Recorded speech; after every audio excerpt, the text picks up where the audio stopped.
This is back routine 4, which consists of 2 minutes of knee sways and then turning over to do a minute in Sphinx.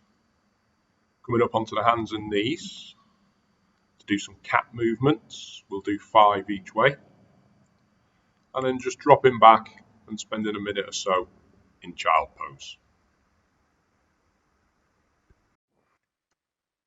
Starting off lying on our backs. You can be on a bed, on a mat, on the floor, on a rug. Just make sure you're in a comfortable position.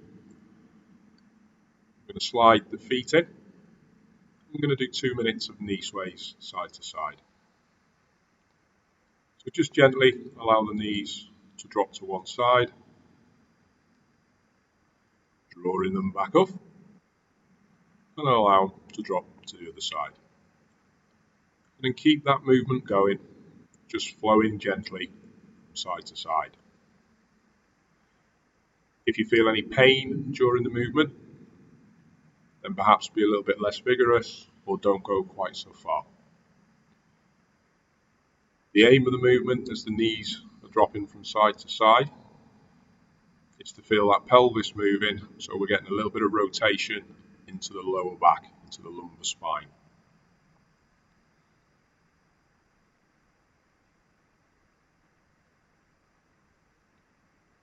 You may find that as you do the movement, it frees off a little bit and you can go further, but don't be too competitive. Just allow the knees to drop as far as they want to go, working gently side to side.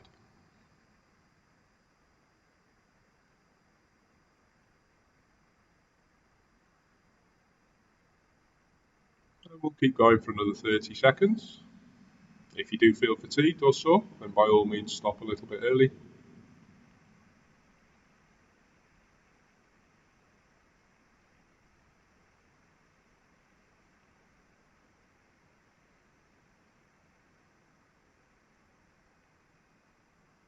Just another 10 seconds.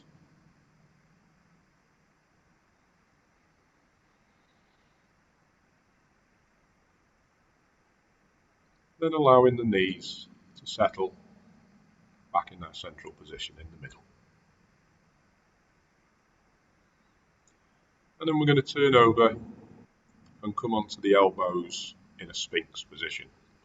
So we want the elbows directly below the shoulders.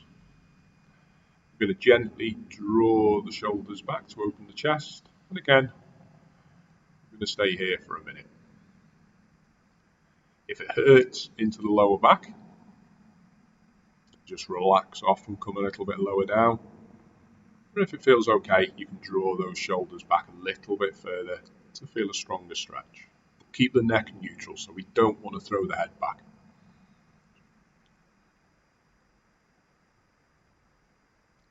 Stay here for another 20 seconds or so.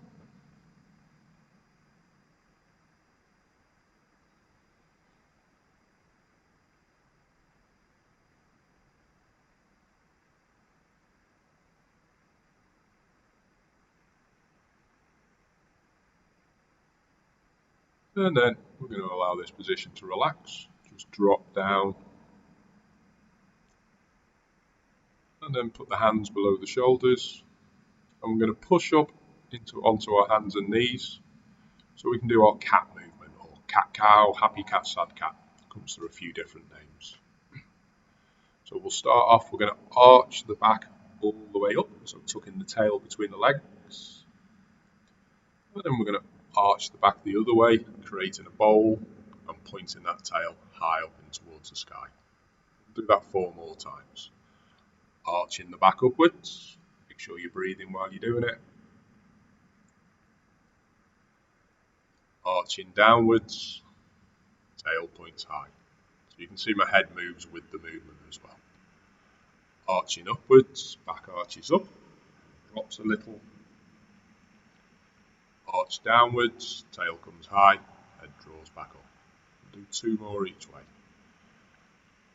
Arch upwards, legs. Arch downwards, tail high. One more time. Arching upwards,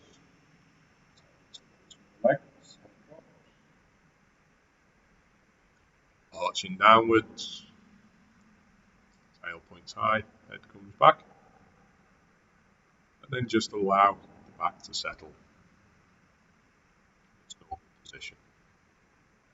And then from here, we're going to drop into child pose. So we're just going to gently take the bum back towards the heels as far as you can comfortably go. Any pain into the hips or the knees, and just back off. Or worst case, you can roll over onto your back and do a knee to chest instead. Just stay in this position for a minute if it's comfortable. So just allow yourself to relax and breathe. Again, if it's painful, back off and stop.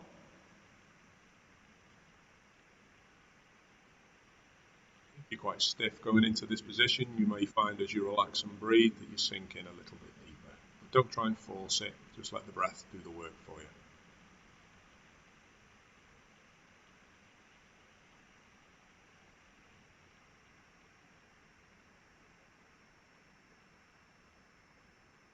Stay here for another 15 seconds.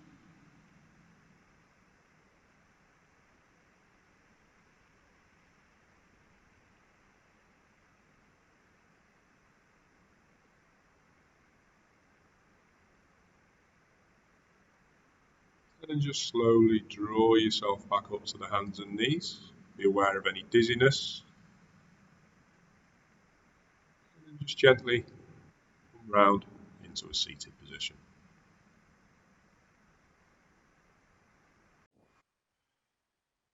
If you're comfortable doing the exercises, they can be nice to do 2 or 3 times daily. If you feel particularly sore afterwards, or even the morning after, it may mean that you need to do it a little bit less, or perhaps not be quite so vigorous.